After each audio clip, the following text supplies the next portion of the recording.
Ariel para que nos comparta también sus reflexiones y una dinámica a los 20 minutos. Perfecto. Listo.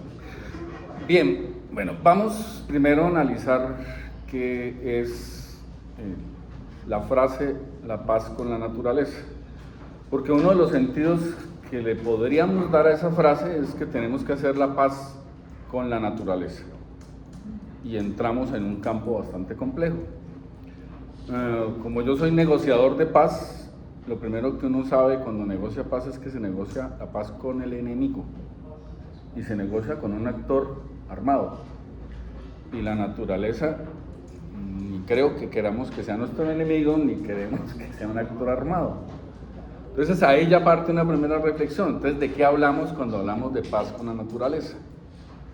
Estamos hablando, creo yo, que hay que reconocer, se trata de un tema de reconocimiento social, político, ético y jurídico, de que eso que llamamos naturaleza, o los indígenas llaman la Pachamama, la Madre Tierra, sufre, y ese concepto de sufrimiento es muy importante, sufre estragos, sufre violencias en el marco de la guerra, y que como es ese elemento del sufrimiento y ese reconocimiento de las afectaciones, tenemos que reconocerla, y ahora sí entro al tema, como víctima de la guerra.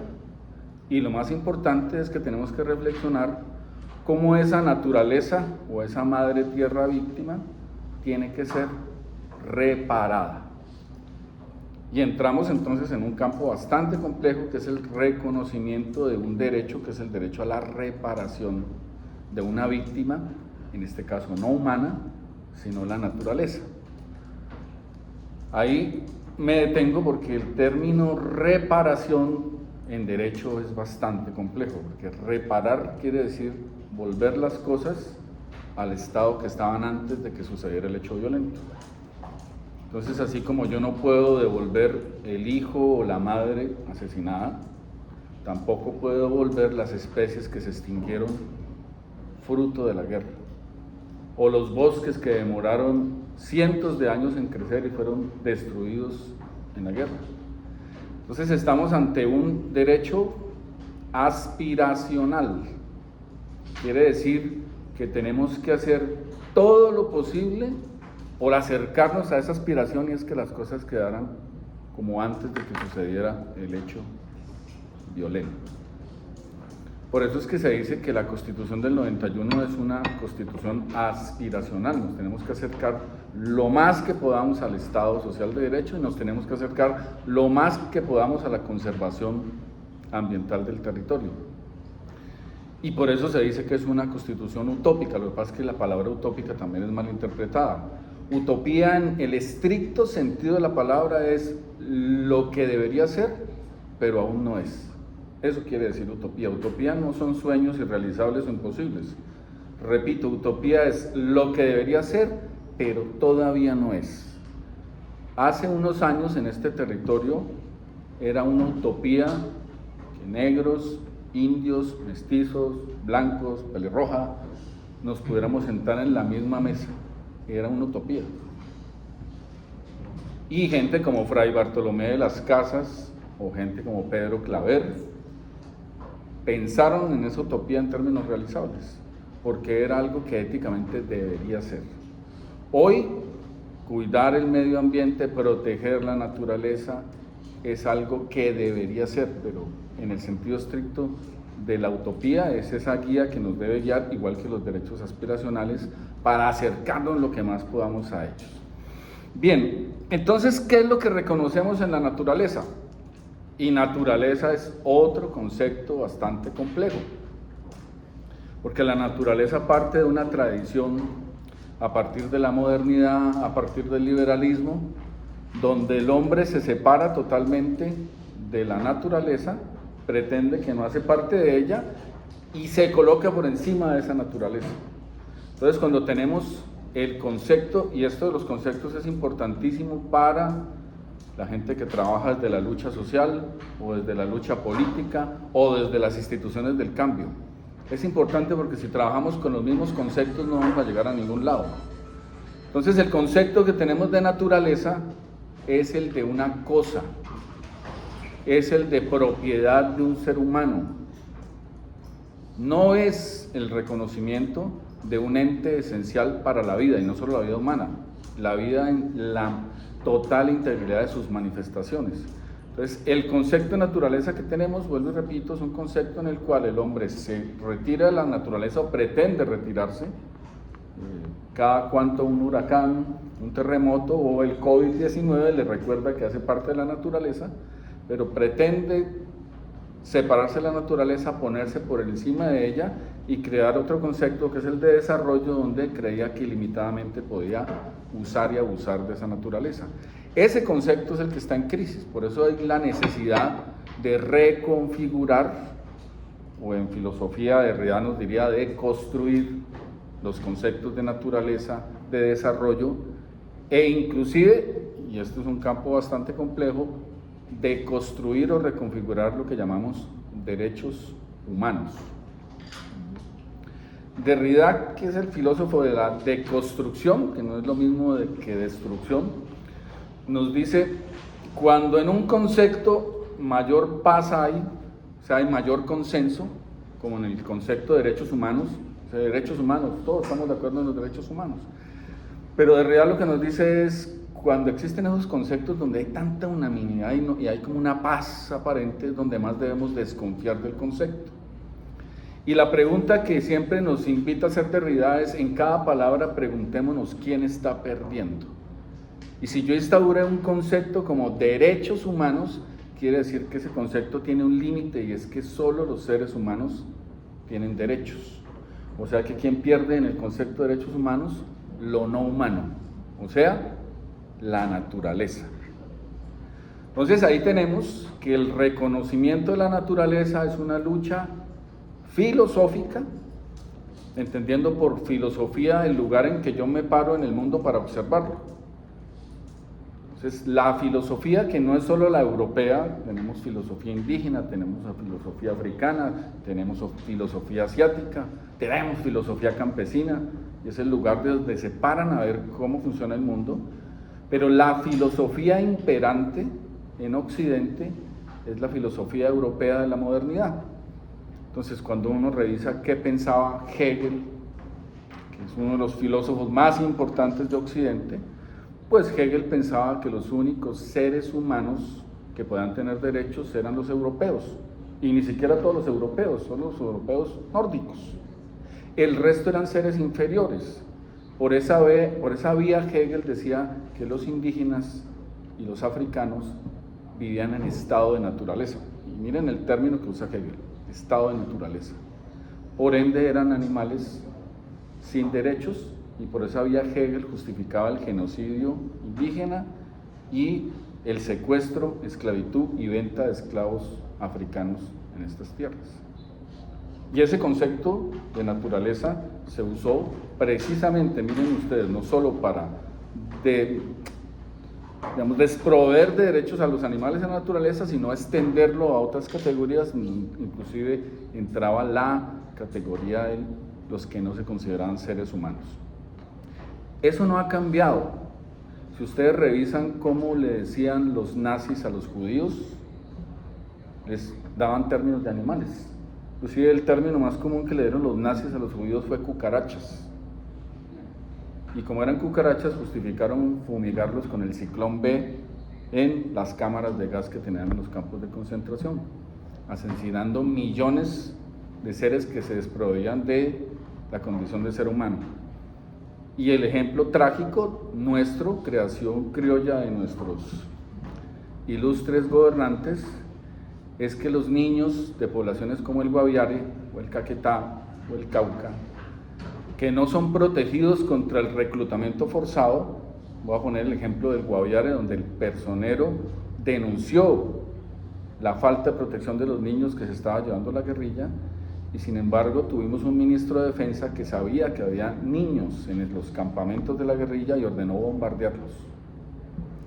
Y cuando se le reclamó públicamente por qué bombardeó a los niños, dijo, no son niños, son máquinas de guerra. Ni siquiera les dio la consideración de seres vivos. No estamos hablando ya aquí de que los desproveyó de humanidad, no. Los desproveyó fue de la condición de seres vivos para justificar destrozarlos con las bombas que pagamos todos con los impuestos.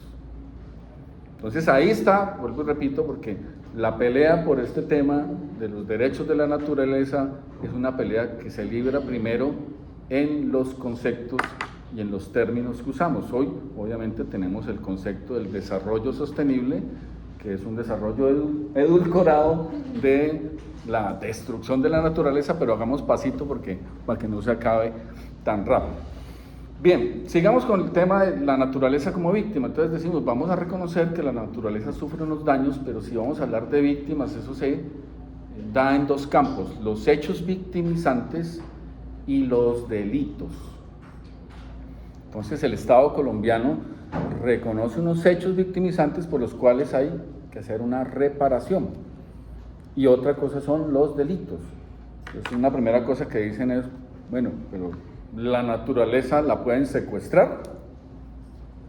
Pues aquí en Farallones secuestraron un río que es el río Felidia. Inclusive el titular del país fue primer río secuestrado, porque los grupos armados y de minería ilegal desviaron el curso del río Felidia para poder trabajar el tema de minería. Literalmente lo secuestraron. ¿Un río se puede asesinar? Pues en el norte del Cauca asesinaron a un río, no una quebrada ni un riachuelo, un río que es el río Sambingo. De tanto dragar la tierra, de tanto echarle cianuro, de tanto toda la explotación que se hizo, el río Sambingo desapareció, o sea, fue asesinado. ¿La naturaleza puede sufrir de genocidio? Pues es que ha habido especies enteras de plantas y animales que han desaparecido fruto de la guerra, que hoy lo llaman ecocidio, que es una palabra paralela al homicidio. Entonces, en el campo de los hechos victimizantes y de los delitos, la naturaleza perfectamente puede ser considerada víctima y ser víctima de delitos y de hechos victimizantes. Inclusive el derecho internacional humanitario, que es el derecho que rige las normas de los conflictos armados, es un derecho bastante complejo. La gente que trabaja radicalmente paz no le gusta el VIH, porque el VIH literalmente es unas normas para que nos matemos decentemente, para ponerlo en términos coloquiales. Pero el VIH hoy reconoce los derechos de la naturaleza o del medio ambiente. Y dice que en los conflictos armados se tiene que respetar esa naturaleza y prohíbe conductas como usar la naturaleza como arma de guerra. Por ejemplo, prenderle fuego a un bosque para eliminar al enemigo. Entonces, ya hay toda una serie de consideraciones en las cuales la naturaleza y precisamente los seres sintientes, sobre todo, que es un campo de batalla de todo esto. Miren que los animalistas tuvieron que cambiar el concepto de animal como cosa y darle la categoría de ser sintiente. Esa discusión venía en la filosofía de Descartes. Decía que los animales eran máquinas y que si un gato chillaba era como el aspa de un ventilador sonando, pero que el gato no tenía capacidad de sentir. Sin embargo, Jeremy Bentham dijo, ojo, los animales sí sienten dolor, y si sienten dolor pueden ser sujetos de derechos, decía Bentham, porque aquí lo importante no es ser consciente del dolor, como puede ser el ser humano, sino el dolor en sí mismo. Entonces esa discusión es viejísima. Sin embargo, hoy los animalistas han logrado, digamos, avanzar mucho. Esto es bastante contradictorio en nuestro derecho.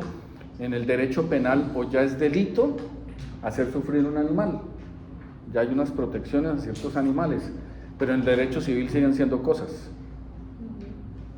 Y en el derecho de familia, lo conversaba hace poco con el presidente del tribunal de aquí de Cali, me dicen, ya empezaron a salir las primeras sentencias, porque hoy las parejas no tienen hijos, entonces, pero sí tienen mascotas. Y ya empezamos a ver que no podemos repartir la nevera, el televisor y el gato o el perro, sino que ese gato o ese perro hacen parte extensiva de la familia. Y las sentencias en los divorcios están reconociendo que las mascotas hacen parte extensivamente de las familias. Entonces, empiezan a darse unos cambios en términos legales, y en ese sentido, digamos, termino contándoles un poco Ya desde lo filosófico, desde lo social, desde lo político aparecen los partidos verdes, partidos que defienden la naturaleza, partidos animalistas. Aquí tenemos en Cali, tenemos concejales animalistas, en Bogotá también, diputados, congresistas. Digamos que ha sido algo que se mueve en el campo social, político, y por último lo jurídico. Aquí tenemos bastantes producción jurídica. Empiezo por una muy importante que es el Decreto Ley 4633 de 2011, que es la Ley de Víctimas y de Restitución de Tierras de los Pueblos Indígenas. Hay a su vez un decreto para los pueblos afrodescendientes, raizales y palenqueros, que es el 4635 de 2011 también. Pero me detengo en el indígena porque es bastante interesante, porque en el 2011, fruto de un proceso de consulta previa, el presidente de la República expide esa ley, que sale por decreto ley, que reconoce que la madre tierra, y así es mencionada en este instrumento legal, es víctima. Y dice ese decreto ley que esa madre tierra tiene derecho a la reparación material, simbólica y espiritual. Hace 3 días estaba en Tumaco y ahí salieron las comunidades indígenas a pedir, primero que todo y antes que nada, reparación espiritual del territorio. Dijeron: aquí han sucedido masacres, aquí han sucedido violaciones sexuales, aquí han sucedido muchas atrocidades y los demonios habitan nuestros territorios y necesitamos la sanación espiritual antes que nada en estos territorios. Y eso son realidades bioculturales bastante fuertes en los territorios que muchas veces cuando viene gente de las ciudades no las entiende, las subvalora y hasta se burla. Entonces, en ese sentido, ese instrumento del decreto ley de reparación y restitución de tierras a los indígenas es muy importante, además porque hace un reconocimiento no desde la lógica de los derechos humanos del individuo, del liberalismo, sino un concepto que la Corte por la vía jurisprudencial ha acuñado muy bien, que es el de pueblo étnico. Y el pueblo étnico es no un colectivo como conocemos nosotros, una cooperativa, una junta de acción comunal que es la suma de los miembros, no, es un único cuerpo vivo, pero además unido al territorio. Es territorio y pueblo étnico configuran un solo organismo vivo, literalmente lo dice la Corte Constitucional. Yo me acordaba mucho de ese concepto de la Corte cuando vi Avatar, no sé si vieron la película. Ahí salen representados. Entonces, nos empezamos a separar por la vía del reconocimiento de los pueblos étnicos como sujetos de derechos con derechos especiales, especialmente ligados al territorio, de la visión liberal de los derechos humanos que entroniza el concepto de individuo, concepto al cual son ajenos las comunidades indígenas tradicionales y las comunidades afrotradicionales y las comunidades campesinas tradicionales que precisamente acaban de tener el reconocimiento de especial protección en su concepción colectiva en el territorio. Bien, otro instrumento que también vale la pena destacar es precisamente lo que mencionaba la profesora Marcela, que es la sentencia T622 del 2016. Y esta sentencia sí que es particular porque es una sentencia donde la Corte Constitucional se separa de esa visión liberal de los derechos humanos, que es una división, como llaman ahora, antropocéntrica. Quiere decir que el centro de gravitación de los derechos es única y exclusivamente el hombre. Y todo lo que existe en el mundo desde la tradición judeocristiana es que la naturaleza y los animales fueron puestos al servicio del hombre para que los usara ilimitadamente. Entonces, esta sentencia, ¿por qué es tan importante? Porque esta sentencia no es como los tradicionales derechos al medio ambiente, que son derechos para que el hombre pueda seguir gozando y usando el medio ambiente. Esta sentencia por primera vez da un giro y es una sentencia de lo que llaman biocéntrica o ecocéntrica. Y el sujeto de derechos es la cuenca del río Atrato. Y es más, dentro de la cuenca del río Atrato se cuenta como parte fundamental de ella los consejos comunitarios y los cabildos indígenas que conviven en esa cuenca. Pero el giro es que lo que se protege en esta sentencia es la cuenca del río Atrato y no el ser humano a usar la cuenca del río Atrato. Esa es la gran diferencia y lo que hace que esta sentencia sea una sentencia bastante revolucionaria, digámoslo así. Recientemente hay también una categoría muy importante y es que nosotros tenemos un caso territorial en la Jurisdicción Especial para la Paz. Entonces, como ustedes saben, la Jurisdicción Especial para la Paz es un tribunal penal que juzga crímenes de guerra y de lesa humanidad, y los más graves crímenes de guerra y de lesa humanidad. Y hay un caso territorial que coge el norte del Cauca y el sur del Valle. Y en ese territorio pues hubo crímenes de las FARC, hubo crímenes de los paramilitares, hubo crímenes del ELN, hubo crímenes del Estado.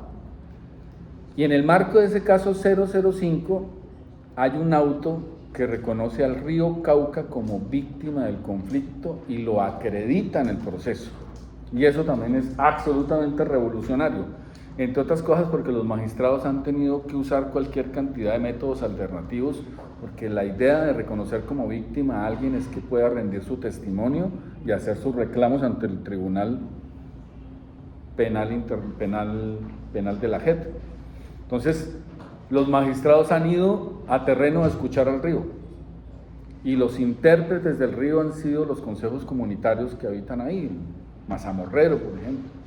Entonces ha sido un ejercicio muy interesante de hacer algo en justicia, y en este caso en justicia penal, que es no solo reconocer a un ente que, miren ustedes, que es la naturaleza considerada en su diversidad biológica, pero también inorgánica, como es el agua o un páramo. Y en este caso, reconocer como víctima implica tenerlo en cuenta en el proceso de reparación del territorio, al río, y usar a las comunidades tradicionales o trabajar con las comunidades tradicionales para poder interpretar lo que nos quiere decir el río. Eso sí es absolutamente revolucionario. Y termino, porque ya me está haciendo ojos Alexander, y termino con el proceso que estamos adelantando en la unidad de restitución de tierras. A partir del plan de desarrollo del artículo 20 nos permite actuar en zonas de parques y zonas protegidas, pero a través de un mecanismo que se llama la compensación. Entonces, un poco antes no podíamos reconocerle derechos a nadie que estuviera en una zona protegida, y ahora lo que nos permite el plan de desarrollo es a que esas personas puedan tener derecho a la restitución vía una figura que se llama la compensación. O sea, que yo no le puedo restituir en zona de parques, por ejemplo, pero lo llevo a un sitio y le doy un bien en compensación. Sin embargo, nos quedaba el sinsabor de que ese parque, fruto de eso, sufría daños, sufría alteraciones, y que no podíamos hacer nada en estos territorios. Entonces ahora hemos estado trabajando con Parques Naturales una propuesta para que exista el primer caso de despojo, que es el delito que precisamente se trata a través de la restitución de tierras, el primer caso de despojo en el marco del conflicto armado de la naturaleza, y lo vamos a hacer aquí en Farallones. Entonces hay un terreno de 1.200 hectáreas donde hay una minería ilegal. Parques ya trabajó con estos mineros, ya hay una voluntad de retirarse de ahí, tenemos condiciones de seguridad que se exigen para la restitución, es colindante con el batallón de alta montaña, y están dadas todas las condiciones, y la idea es que en la COP16 Parques Naturales nos presente el primer caso donde en nombre de la naturaleza el director de parques solicita la restitución de tierras para la naturaleza considerada en el área protegida de Farallones. Y paralelamente con eso hemos estado hablando con el juez de restitución de tierras de Cali para que concerte con alcaldía, gobernación, parques y otras autoridades el cumplimiento de las medidas que el juez haría precisamente para reparar en representación de la naturaleza esas 1.200 hectáreas que están en el Parque Farallones. Entonces se constituiría, vuelvo y repito, desde la unidad de restitución de tierras en el primer caso donde la naturaleza es sujeto de reparación y reconocida como víctima de despojo. Simplemente termino esta parte diciéndoles, obviamente, que, como les dije al principio, esto es una pelea que primero se da en los conceptos, se da en las palabras. Derrida tiene un libro que se llama De la gramatología, y en la gramatología lo que nos dice Derrida es una frase bastante controvertida, porque Derrida dice: no hay nada fuera del texto, y esa palabra es muy fuerte. Entonces uno le diría a Derrida: pero ¿cómo que no hay nada fuera del texto? Entonces Derrida le diría: ¿qué hay? Usted lo primero que le diría a Derrida es: hay realidad. Y Derrida le diría: realidad es una palabra, por ende no hay nada fuera del texto. No, pero hay, es un gesto y es texto. Lo que nos quiere indicar Derrida con su palabra no hay nada fuera del texto es que la forma en que los seres humanos nos aproximamos a la realidad es a través del lenguaje. Por eso el lenguaje, para la sociología lingüística, crea realidades, y depende de las palabras y los conceptos que nosotros tengamos, vamos a crear las realidades con las cuales nos vamos a mover en nuestros territorios. El problema es que los conceptos y las palabras que tenemos, incluido amor, incluido amistad, incluido política, incluido naturaleza y medio ambiente, son conceptos que fueron creados para todo lo contrario de la lucha que estamos dando en los territorios. Por eso la primera gran tarea que hay que hacer es reconfigurar nuestros propios conceptos y nuestras propias palabras. Muchas gracias.